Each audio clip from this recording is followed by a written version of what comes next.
Yeah, that body's a blessing, girl. I ain't trying to pressure her. She messed with the temperature. Hard this. Oh, yeah. Ladies and gentlemen, heroes are on the rise. Oh my goodness, I cannot believe this is finally happening. I've been waiting for this moment for such a long time. We've been working on 5v5 for such a long time. But you can see it now, just taking the beauty of Sovereign's They didn't have Rise. enough right there. Taking the beauty of the graphics, taking the beauty of the entire map. It has been such a long amount of work, huge amount of investment from SEMT to create this kind of experience.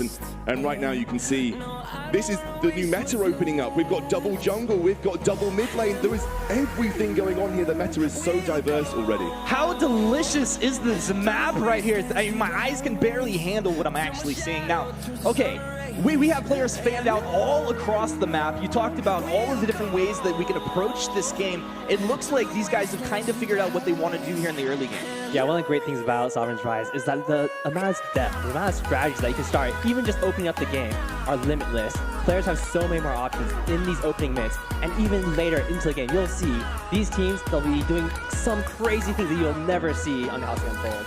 Barry getting lit up early on, and your first blood of 5v5 comes through. What a play! What a hero! I think he was going for an early invade because jungle invades are really, really important now. There are so many big objectives that you can take away from your opposing junglers, Ethan. Yeah, one of the great things is right now you see Ego and Sean against Sparking and Elements in the mid lane, dual mid lane. This is something that you see occasionally on the Halcyon Fold. But the great thing about it is because the river increases your moves, you always have another engage potentially, but no. Yeah, because you can have two captains in the mid lane, because you can have two anything in the mid lane, that river allows you to run to both of those side lanes, to make ganks, to make plays, to roam across the map, be more diverse with your strategy, be more diverse with your tactics. And that is something that the Sovereign's Rise opens up. Little acro bounce starting off, but a 3v1 situation. Have you overstepped yourself? Yes, you have! Ozo's down! Looks like we're going to be tied up 1-1, but Sparkling Rain caught up. Ordain, suppressing fire comes in from the lane. He can hang out back there. Healing flash, Sparkling Rain, can he get back? But you don't want to go down right here. Gary flexing his might here on this Grace coming through. Benediction in, saw. Brody run back, bud. He'll get a Vanguard. Gets out of that one. Eco going 1v1 with Elements right now. It's all across the map. You got more players. There's going to be more deaths. Elements, one attack. You can't run away. Eco's got him. Goodness me, Eco in the mid lane on this Celeste. Taking Celeste, obviously the mid lane, shorter lane, but the importance is that it's a little bit more risky now laning. There's so many different ways that junglers can impact the game. You can gank from the top, you can gank from the side. Hell, you can even gank behind turrets if you really wanted to. It's just not something that you get to see in 3v3. Junglers have that many more options available to them, and it really opens up and exemplifies some of the skills that Vainglory has on its heroes. Imagine playing Glaive, coming into this mid lane with 4, 5, 6 different ways to gank the lane, and so many options and so many decisions that you have to make as a player. That tactical diversity that SEMT wanted to create, it's true, it's here, and it really has an impact. Copycat onto Gary. Gary's going to pop that healing flask. He should be able to get away. Now, Zekan, I know you're one of the guys that talked early on about proxy farming in 3 versus 3. We actually saw Gary going behind the turret here, doing a little bit of work. As far as the Scoundrel talked about, ganking lanes, you can come from any angle, but there's a lot more things you can do like that proxy farming. Yeah, absolutely. There's so many different strategies you can go with. Proxy farming, while still effective on 5v5, it is a little bit risky. There are more enemies that can collapse onto you, and even though you might be able to draw some enemies, you have to make sure your teammates are across the map taking advantages elsewhere. And speaking of those minion waves, the new captain minion inclusion allows you to properly control your minion waves. In 3v3, there is limited ways that you can control the minion wave. You could freeze, you could push that minion wave, but realistically, you know, there really wasn't that much level of control. In 5v5, you can get a slow push going. You can set up for a split push. You can have 2 lanes pushing at the same time when you siege another lane. The depth of minion wave control in 5v5 is unparalleled. Copycat finds one, goes in for Neon Fire. He's going to respect the turret, but a suppressing fire comes in from downtown.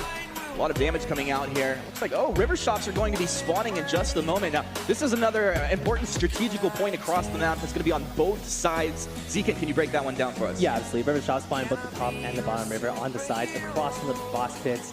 And one of the great things about them is because they spawn at 5 minutes, the early laning phase is undiluted. If you are able to push your enemies out of lane, they still have to recall. They still have to go back to purchase to heal up. But now, with the river shops spawn, you can go shop in the river and have a much better time. Those river shops opening up allow you to be a little bit more aggressive in terms of where you want to purchase those items. There we go. Trogdor looking for Jazz here. Jazz is going to fight the stun. Trogdor knocks him back. These guys having some fun in the lane there.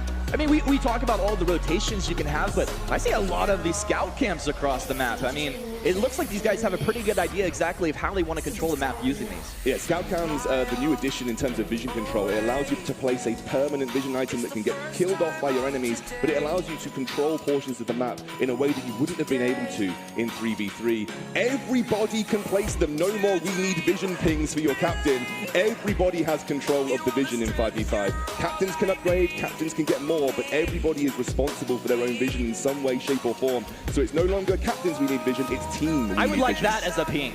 That'd be a pretty nice one. Team, we envision. Team, we need vision. That needs to be the first team that takes its way onto. Hey, NA has a team vision. They might do pretty well here. Now, I'm looking at the builds across the board. We got a CP Saw coming in, a weapon also? That's the most beautiful thing I've ever seen. Now, bang range, Sean M, you've overstepped yourself. He will go down. He got sawed by a scout cam. He had no idea. He just didn't take it out. Ozo had perfect vision. And you feel like you're safe here, right? Like, exactly. This is his turret side. This is his side of the river. And if that was a scout trap, that play would have never have happened because the scout trap would have got propped. Ozo had complete vision because of the scout cam that's in the play. Absolutely, and one of the things about this match right now is with scout cams, the amount of vision you can control is incredibly important as we have another fight breaking out. Run the eco. Can he run from this? Oh, yeah, he'll be just fine. Had his flask there, so he's right back into the lane. Just so much action. Yeah, as you're speaking about more action, there is more action. Yeah, Gary, anytime you rotate through this jungle, you are in danger. Core collapse, not going to land exactly how they would have wanted it, but Gary's going to be okay on this Grace. Imagine hitting 5-man core collapses. How ridiculous would that be? It will happen. It will happen. Just, I want to, maybe like the Finn pull into that core collapse right there. Now Ordain's down. Bounces starts to begin here. On to Sean. Big burst damage coming through. The Fearsome Shade on to 3. Sean wants some, but has he overstepped himself? Neon Fire finally rotating down from the top lane.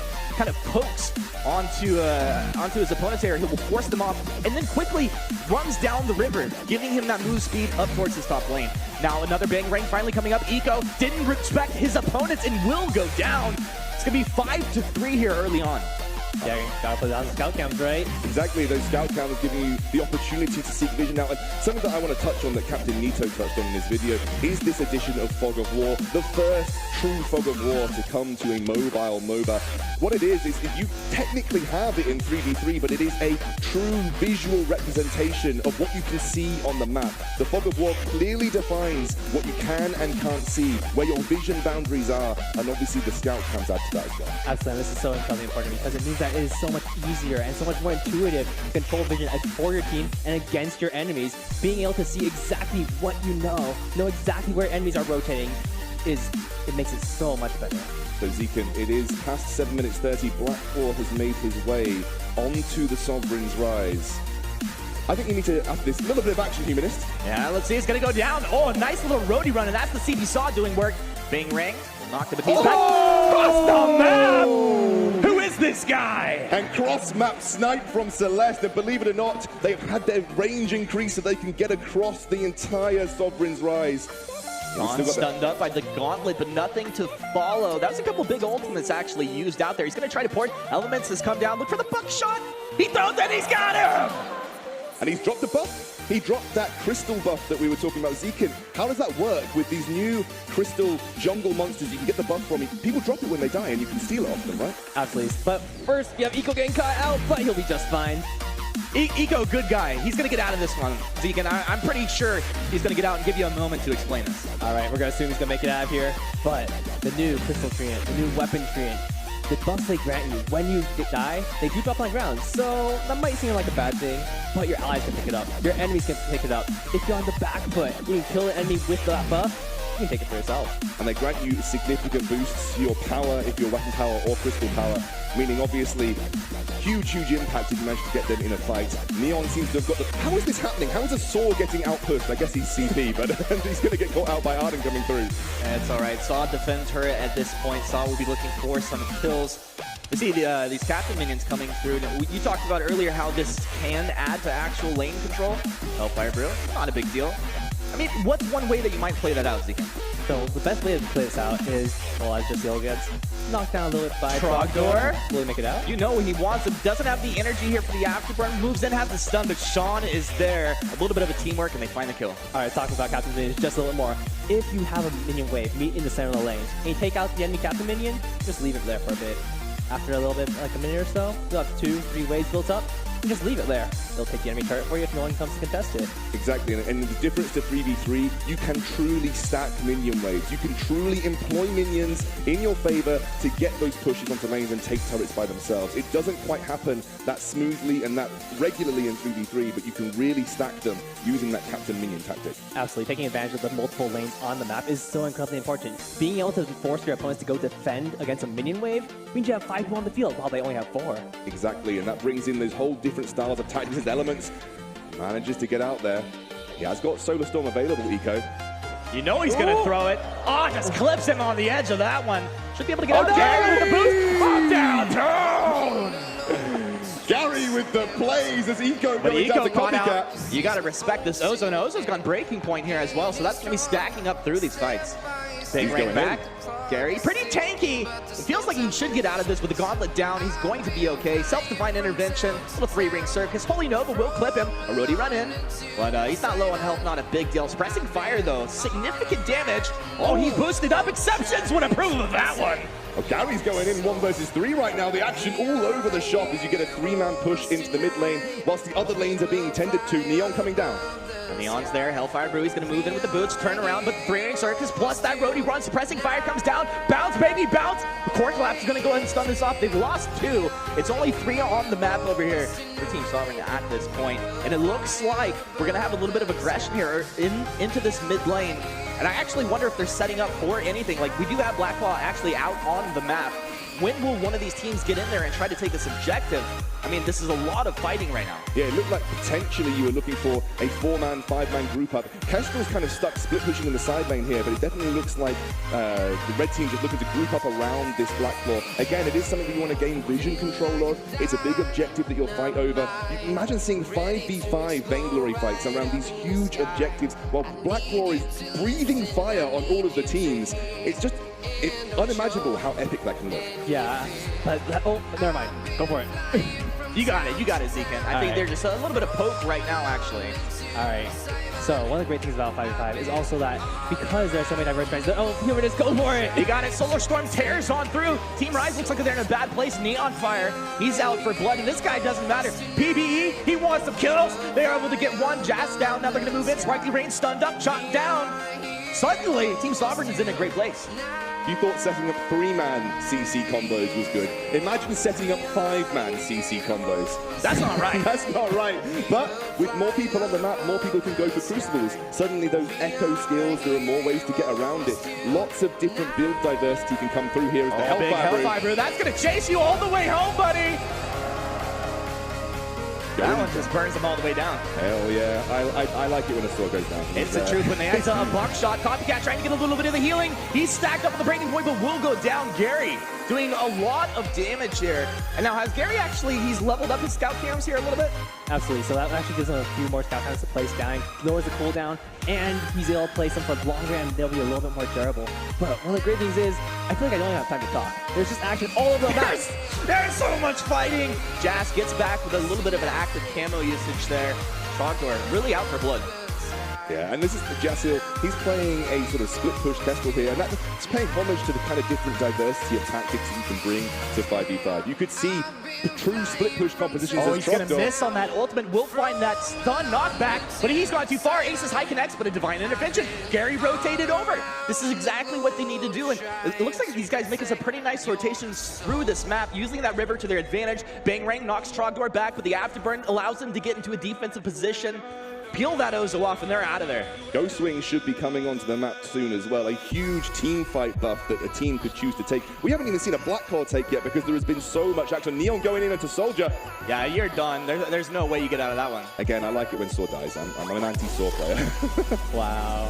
Well, to be fair, Solar Ghost is going at Crystal Saw, not quite as effective at pushing No. more, but for those team fights, sitting at range, using those suppressing fire, Crystal Saw might be good in 3v3 on the Halcyon full. But in 5v5, when he has teammates to protect him, he is a menace. Yeah, you've got these true hyper carry compositions that you can pull out. Eco being one of those on this Celeste. And again, there's so many different types of compositions. Split pushing, team fight, siege, hyper carry, early game, late game, heavy jungle Neon invade. from the side, almost take elements down. He gets peeled off by Copycat. Copycat, you're going to be in a bad place, but they're diving under the turret right here. Here's some shade to split this fight apart. Copycat's in deep, but look at the lifesteal on this Ozo, plus the breaking point stacking up, a little acro bounce to keep it in position.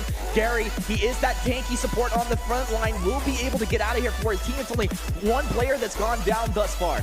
Yeah, and you were saying those 5-man CC chains, they're possible, but that being said, you have 4 teammates backing you up. Yeah, and again, it's so difficult to follow the action. Sparkling going in onto this turret, taking huge amounts of damage. They want the turret, but the fearsome shade will peel them off. The fountain's used, keeping him alive just for a second. Copycat, you got to get back.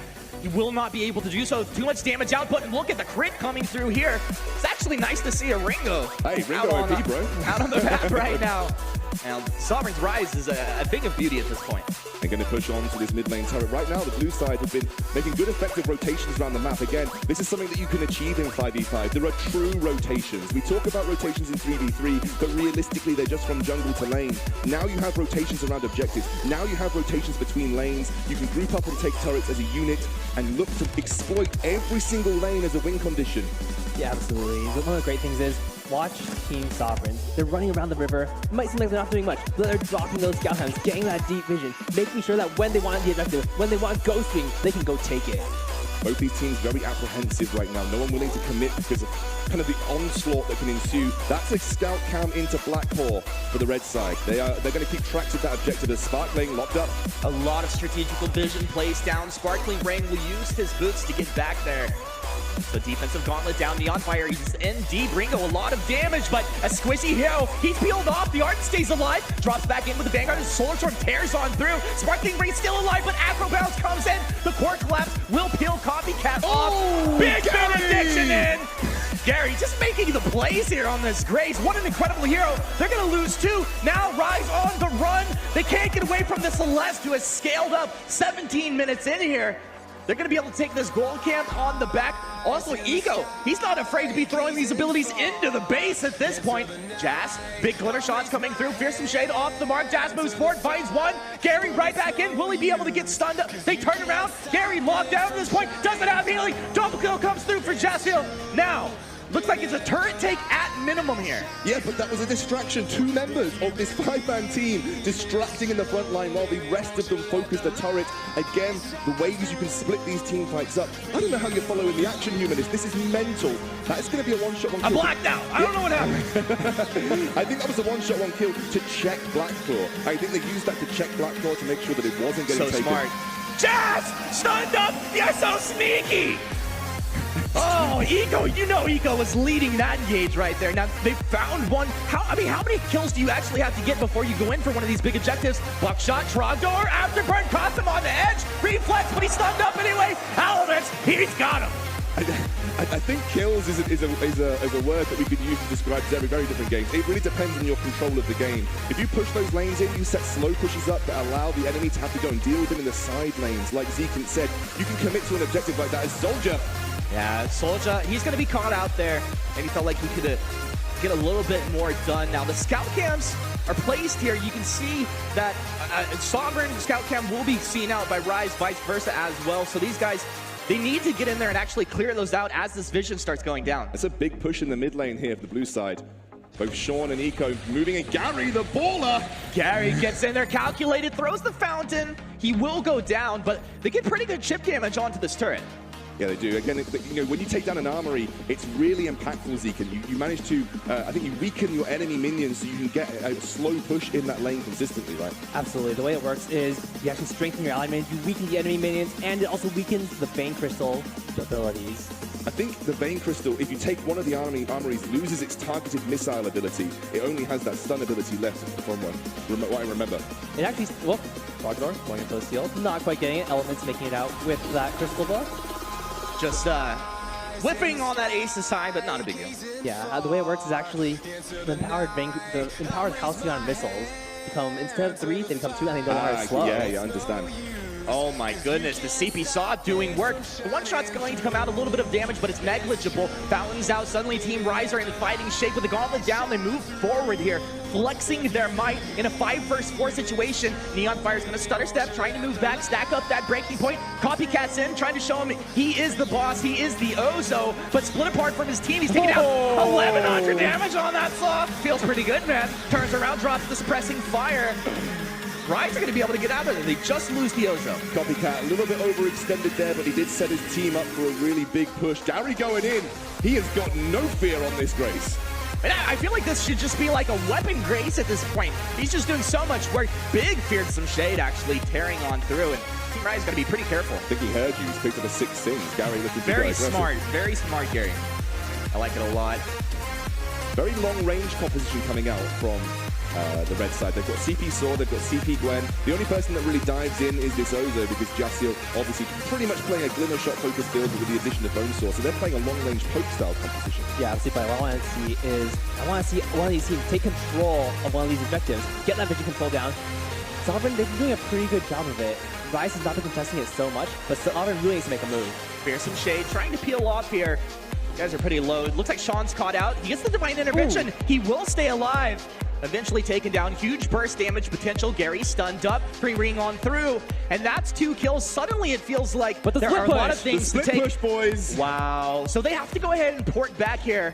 That turret's down. Trogdor is going to get out of this situation. This opens up a whole lot across the map. It makes it look like the blue side lost a lot in that team fight, but again, this is the diversity of 5v5. You can be that monster in the side lane, pushing those turrets by yourself. Imagine in solo queue, your teammates all over the map, but you're the guy taking the turrets in the side lane that needs answering. That's what it opens up. Suddenly, individual plays can be that much more impactful too. Here's the Black Claw take. All right, this is a huge advantage if they can capture this objective, but it feels like it's going to be contested. I mean, you see on the mini-map here, Solar Storm comes on through, but it's kind of off the mark. Maybe thinking that's where they peeled him back.